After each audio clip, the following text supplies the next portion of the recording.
All right. Welcome back to the Built to Grow podcast special In the Pines episode up at the cabin again, joined as always by Randy Inkster. What's up, man? Hey, Hey. cabin life. Yep. Might as well use it. It's starting to cool off. Yes, Had a little fire outside in the little fire pit. It was pretty legit. Anyways, great episode for you guys today. It's never too early to talk about this particular big time holiday in the U.S. It's called Black Friday, right? Everybody's heard of it, at least in the U.S. And over the past, I don't know, call it 8-9 years now, we've been running pretty successful Black Friday campaigns. And in this episode, we're going to get your head wrapped around what to expect this year, kind of how to set this thing up, kind of how to price out your packages and things like that. Before I even get too deep into this, we have a webinar coming up on October 5th. We'll have some replays if you can't make it, if you're listening to this show after October 5th. And we're going to go over all of this, how to structure in depth, right? This is a webinar. Our goal here, obviously, is to help gym owners win. If you need help with the Black Friday campaign, even before or after listening to this episode, you're going to want to be on that webinar. That webinar is winninggym.com/BF23. Yeah. And we'll put that in the show notes. So if you're driving, you have to write that down. But you're definitely not going to want to miss that webinar. It's free. It's a free registration for that. Go to winninggym.com/BF23. So Black Friday 23. All right. Want to kick this thing off? Yeah, I mean, to your point, this is something that I know we've run through your gym. I think it's the 9th year. Yeah. I believe it's our 5th year taking other gyms through the campaign. It's true. This is one of those marketing campaigns that throughout the year, if you aren't taking advantage of Black Friday as a gym owner, you're definitely leaving a huge amount of money on the table. Yep, exactly. And it's funny because, we've been running it 9 years and it did so well for us. I started sharing it with a couple of select gym owners, years and years ago.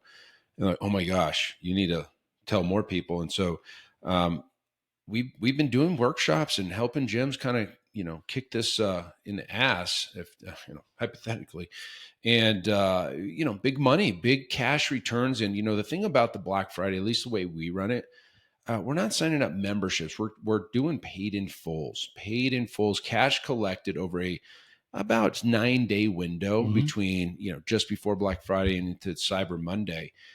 Where, just some gyms, I mean, I think our record, we had a gym owner of 5 locations do over $700,000 in cash collected. Another gym owner, again, both Iron Circle members, ran a Black Friday-esque launch campaign with using our campaigns and stuff. And she did over $1 million in cash collected. Absolute insane numbers. And, we want to help you do the same. So, and not only that, I mean, obviously that's the most incredible, but on average, I think our gyms return about 28,000.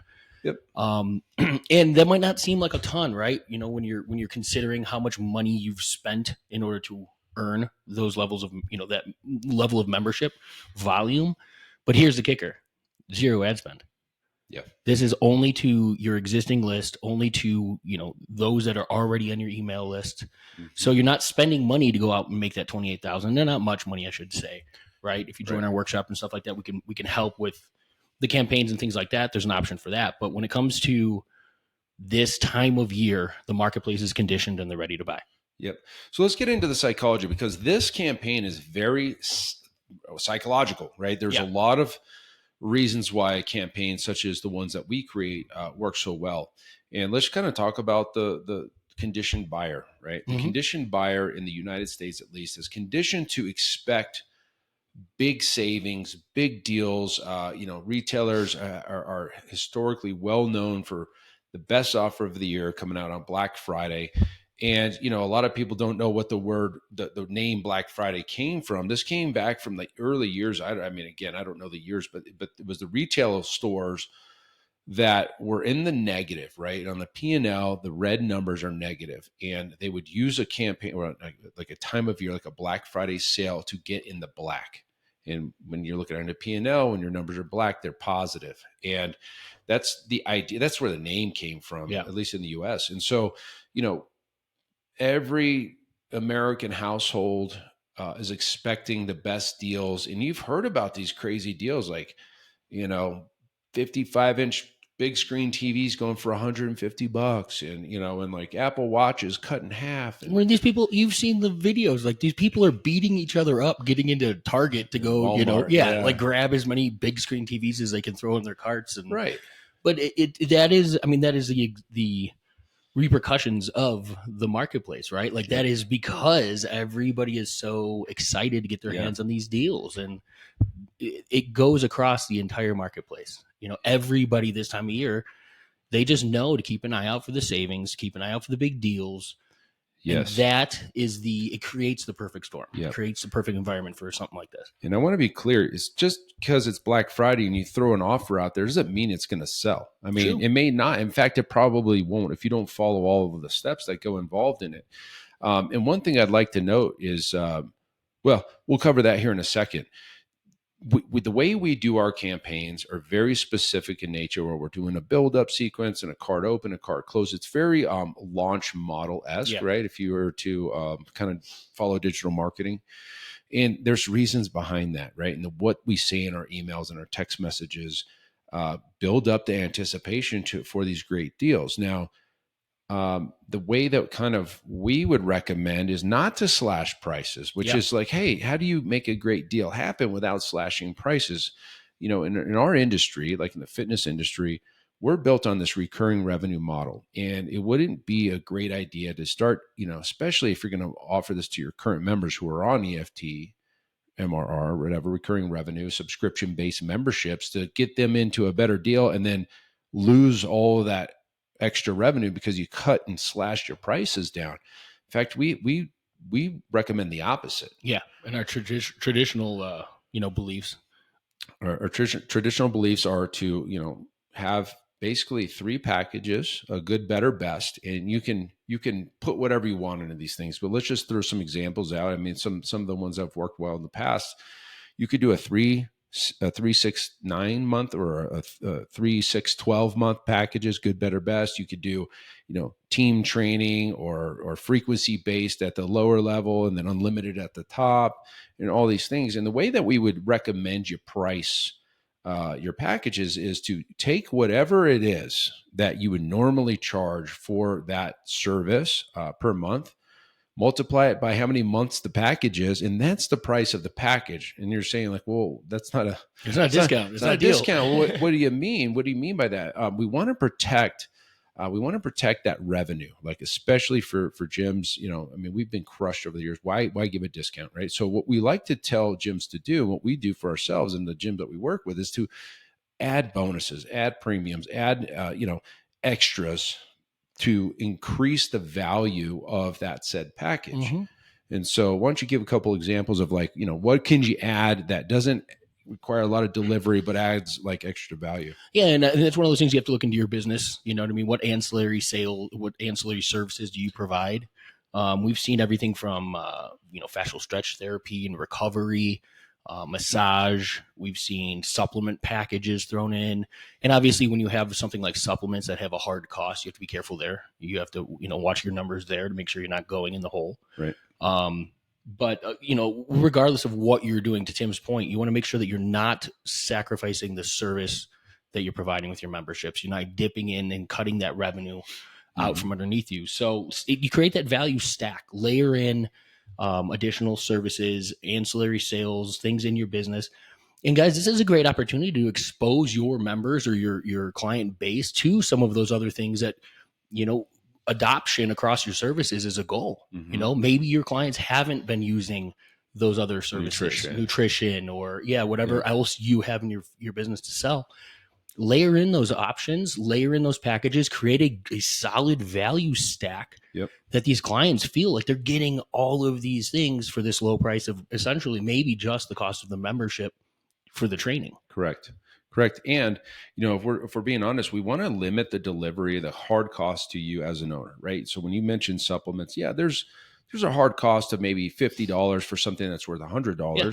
So you're not going to put the $50 value in, you can put the 100. So you're really, you're increasing your margin. Well, it's the retail price. That's what they would have to pay for that. I've seen people add a month. December free is an obvious one because you're doing this at the end of November. December is free. They get access to that immediately, and then January their membership starts. I've seen that happen. Another really good one was, we've had gyms partner with outside services like chiropractors and massage therapists, restaurants to get gift cards and things that were given to them for free that they can then layer in at the full value. And, you don't have any hard cost on that. Just going to say, yeah, it doesn't kill your operation. Like you don't have to deliver that on, and especially in every single one of them, because there's going to be a portion of those buyers that just never fulfill some of those ancillary sales or ancillary options, right? And so if you have something that you have to, t-shirts, supplements, if you have to have that in inventory and fulfill and deliver it to the client, not everyone's going to pick it up. You know what I mean? So if you have something like you could partner with another business, even provide the option, but they still have to go and fulfill on that. Yeah. It's not coming from your service, your operation, your delivery.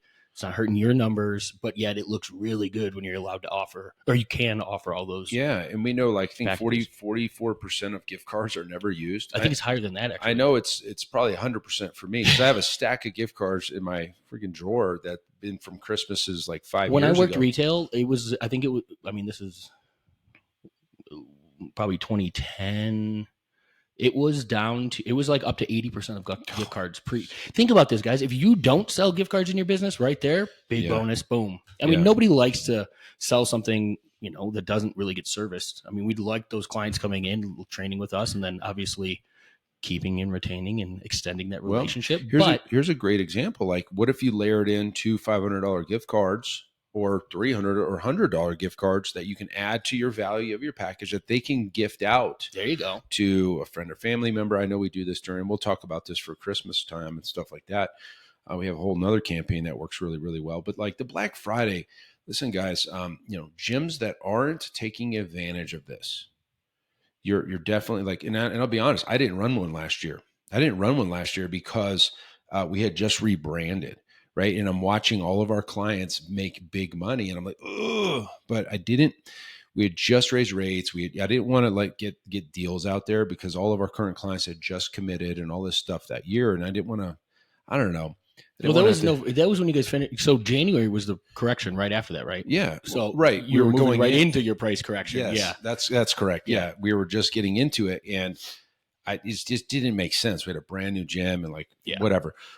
But I see all of our clients getting, big numbers, and, $50,000 in cash collected is a nice buffer for somebody who's kind of struggling right now. Yeah. This is the chance to maybe that 50 grand or 60 or 30 puts you into the black, just like it's designed to do. Right. There's just a bunch of benefits to it. Now, I would be remiss not to talk about some of the cons that could happen in a Black Friday style sale that you need to be aware of. The first big one is like, do you offer this to your current clients? Yeah. Like that's something I haven't done ever. Like, yes, current clients have a second email that was on a prospect list that I didn't know. Betty Boop 85 was, Mrs. Johnson at 29 at Gmail. There was the same person, right? And she would find that offer, we'd email it to her, and she would buy that deal. And so be it. But if you send this to your current database, your current client base, they're going to eat this up because they're already paying. They're going to get a better deal, maybe like on paper it looks better, and you're going to cannibalize your EFT. Cannibalize it. Now, speaking to that, because you are cannibalizing your EFT essentially by taking that money up front, but it doesn't necessarily hurt you if you keep that money as cash flow and know that you have to extend that value of that client's earnings right there that you've earned over the relationship that you're servicing that client. Yeah. And that's a big, this is a money management thing. Absolutely. I'm glad. Yeah. Great way of putting it, because regardless, I mean, in, I don't know, even if it's not to your current client, if you're doing it to your current clients, I absolutely suggest budgeting some of this stuff away to make sure you're not cannibalizing yourself there. Mm-hmm. But if you're just going to new members only type of thing, prospects, in that manner, you budget it as well. You know what I mean? You shouldn't turn around and go, I mean, unless you guess you needed to or something, but don't go buy that new car, right? This is business. These are business funds. These are pre-sold. You have to service all of these clients. Make sure that you're not setting yourself up for failure because you've got big big flush bank account right now, and everything that you've been thinking about going and buying looks real appetizing. And it's right around Christmas time and Yeah. all this stuff. So there's a lot to think about. The I guess the smartest thing you could do. Let's just say you send it to your current members and 15 members buy it. You get, let's just say, I don't know, 50 grand. I'm just throwing numbers out there. You get $50,000 in cash collected. You've cannibalized 15 memberships. Could you take the 50 grand, put it right into marketing, and replace those 15 members with, let's just say your cost per acquisition is $300. So now you're into it for $4,500, and the rest of that money, 46.5 or whatever the hell the math says in my head, you have 46,500. You've replaced the 15 clients with 15 new using marketing. Now you've got 45 grand to, I mean, operations would be most important. In fact, it'd probably be better to get 30 members to replace the 15. Mm-hmm. Now you're ahead and you got cash and things get pretty comfortable. You get more comfortable. The one thing I would say is now you've got big income that you have tax liability on. So there's tax strategies that need to go into this whole game plan. Lots to think about, right? Lots to think about with this. But at the end of the day, you get a great opportunity in front of you. We got a workshop that we're talking all about it, how to create your offers, what the price points that have been most effective to sell. And there's some strategery around all of this. Like, God bless the gym owners that listened to our podcast in the years past and created something on their own and made a couple, 15 grand or whatever. Like, they're good.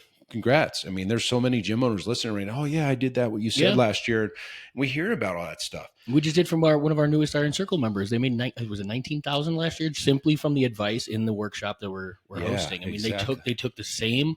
We're going to teach you all of the ins and outs of it.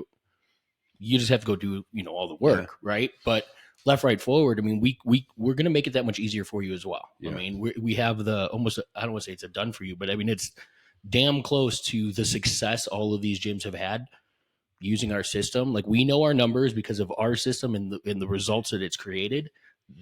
Parlay that into how many that we've never even heard of. I know. Oh man, this thing is so like our it's battle tested. Yes. Like, let's put it out there. The campaign we've created, and the same campaign the Iron Circle's using this year and last year. I've rewritten every email, every text message. I've changed timers, changed tags, all this kind of stuff. I've built it in a way where it is proven. It is so, like, I don't know if there's a more proven campaign other than our CLA, right? The Black Friday campaign, I've built it so, like, there's little like nuggets built into this thing, like that. I mean, I'll throw one out there right now. I've built into this thing a way that the system will email you, the gym owner, or your representative, when somebody's physically looking at your website, looking at the offers. It's pretty cool. Mrs. Johnson phone number is looking at your offer right now. We have a ticker, and you can see how many times she's looked at it. That your salesperson can jump on a phone. It's like, hey, Mrs. Johnson, I saw that you're looking at our campaign or our offers of Black Friday. Do you have any questions? And you can close that deal over the phone. We've had people come into the gym. I saw your offer. My friend bought it. It creates this buying flurry. And one of our Iron Circle members, Matt Weaver, he's built this thing. He's conditioned his whole like sales staff. They have contests. They do mailers. It's like a giant deal. I wouldn't be surprised if he picks up $1 million this year in cash in the bank. Now, Matt's got other things he's got to offset that gain with, or else he owes $333,000 about, it's like a third. Uncle Sam. So, I mean, goods and bads. If you guys need help, I mean, we love this stuff, and we actually have a plan this year. If you come to our workshop or our webinar, we have a way that we can build this thing for you for a small fee or whatever.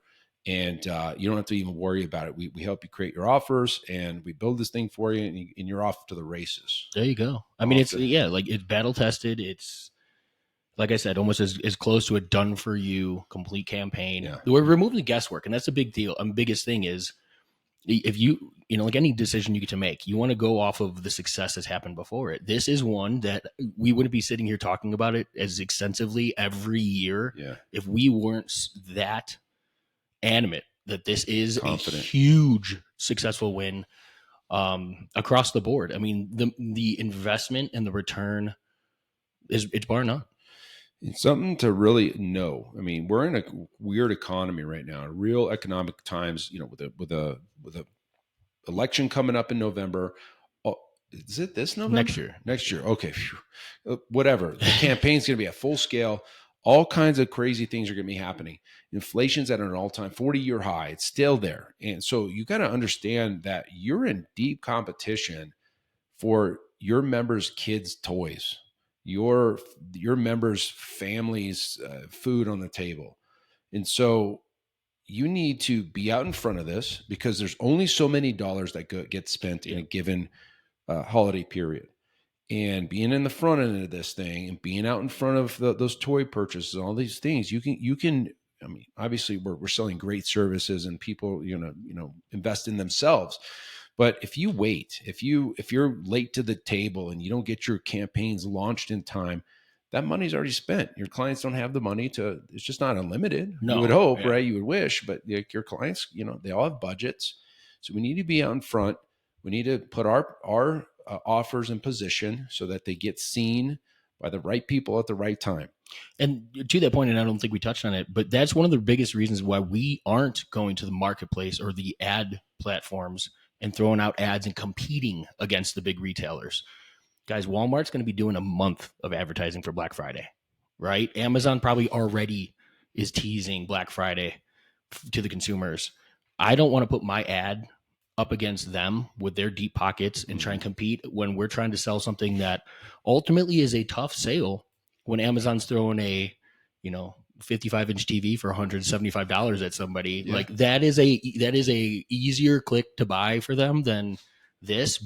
But to Tim's point, if we're not out front early enough in their ear, there's a good chance Amazon or Walmart's going to win. And that's the beauty of this campaign is we're getting out front. We don't just, it's not just boom, here's a sale, go buy our stuff. There's a big lead up, an engagement too. Yeah. That's a big part of it too. It's not just, hitting people with these promos. There's a whole psychology around all of it. Two-way communication and all that stuff. Yeah. There's a lot that goes into it, guys. And, anyways, hopefully this helps you. Hopefully you join us for that workshop. I keep calling it work. It's a webinar. It's a webinar. Free webinar. It's it'll be in the show notes. Get on that. Get registered. It's free. It's on October 5th. I'm going to run it once. We'll have a replay kind of floating around. And again, we're only going to take so many people that we can actually work with after that webinar. So you're going to hear about Black Friday. You're going to hear about our offer, how we can help you and build this thing for you. You want to be on that. And even to that, like full disclosure, guys, last year we did not make this available outside of our Iron Circle. That's correct. It was because of the number of gyms that we are so hands-on with. We're helping everybody take this to distance. Yes. We have 37 of those gyms right now that they're already in line and they're already signed up. So for the rest of the gyms that we can support, we're not just throwing something out there and saying, hey, here it is, go figure it out yourself. We're taking you the distance. And a lot of it's going to be done for you entirely. So if you want to be in line, winninggym.com/BF23, lock in your spot for the webinar. And worst case scenario, even if you don't want us to do it, that webinar is going to give you enough details to at least be dangerous going off and doing this stuff on your own. Exactly. All right. That's it for this episode. Hopefully that helps you. I can't wait to see you win big in the Black Friday world. That's it. See you on the next episode. Take care. Bye. All right, and thank you for listening to that episode of the Built to Grow podcast where we help gym owners win. Now, do you want to connect with me and other gym owners online? All you need to do is join our private Facebook group, Business Talk with Fitness Professionals. Just head on over to Facebook and type in Business Talk with Fitness Professionals, and when you do, we're going to give you our 10 marketing strategies 7-figure gym owners use to win. I look forward to seeing you in the next episode. Until then, keep building something great.